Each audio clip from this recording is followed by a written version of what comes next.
talking about that, I went to the doctor the other day. I went into the doctor, and he said, came in, sneezing, coughing. Did you hear me coughing back there?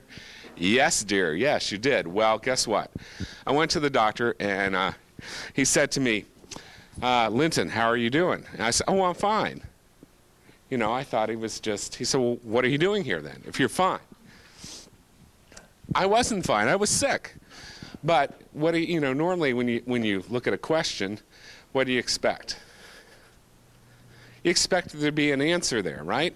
Guess what? There's questions on this test that have more than one answer. So whenever you see the word best, okay, the word best, B-E-S-T, is not like a doctor saying, hey, how you doing today? And you're supposed to say, hey, I'm fine. Best means that there is more than one answer that is correct. Okay? They're just not putting it there for fun. They're meaning the word best means there is more than one right answer. Well, what do? This is what you do. The best choice when a number of correct choices are given. So whenever you see that, find the best choice. It means there's more than one correct answer. Okay? If the question, you look at the question itself. If the question is general, if it's a general kind of question, the best answer will be a general kind of answer. So if it's a general question, don't put down a specific answer. Even though the specific answer might be a correct response, it's not what they're looking for. You got that? If the question is very specific, and you've narrowed it down to two choices, one's general and one is specific, what are you going to choose? Choose the specific answer.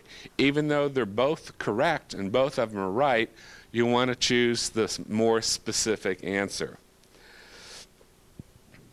A lot of times when they say choose the best answer, they'll have two answers, and one of them will be the kind of thing that you would pull out of the DSM-4, something very clinical, something very professional, and then they'll have another answer which is the exact same thing, but it'll be in layman's terms. For example, if Debbie urinated all over the floor, what might we call that?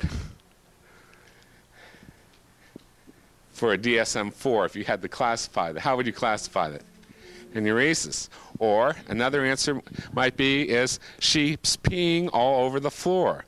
Which answer do you want to choose? For the best answer, always pick the professional answer. Okay? Don't put things down that a layman would know. Peeing on the floor is not the best answer, even though it's probably the more accurate and a little more succinct and a little more fun to answer that way. That's not what they're looking for when they say best. Best means there's more than one answer, okay? Also, choose the answer that is supported by research rather than misconceptions that most people have. You know, lay conceptions, don't use that. Pick the kind of answer that is supported by research. All right.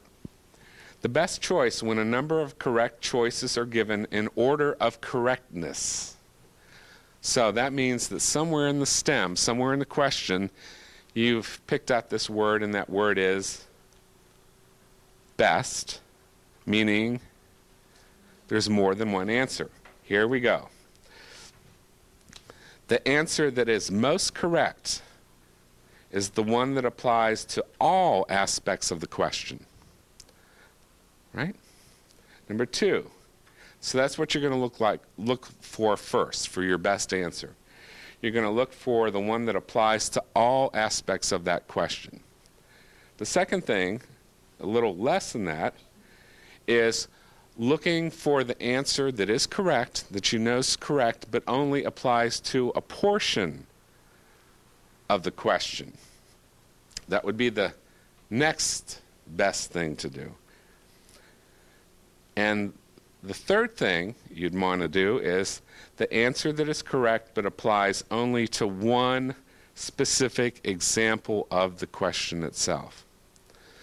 So those are some rules that you need to think about when you're answering those questions.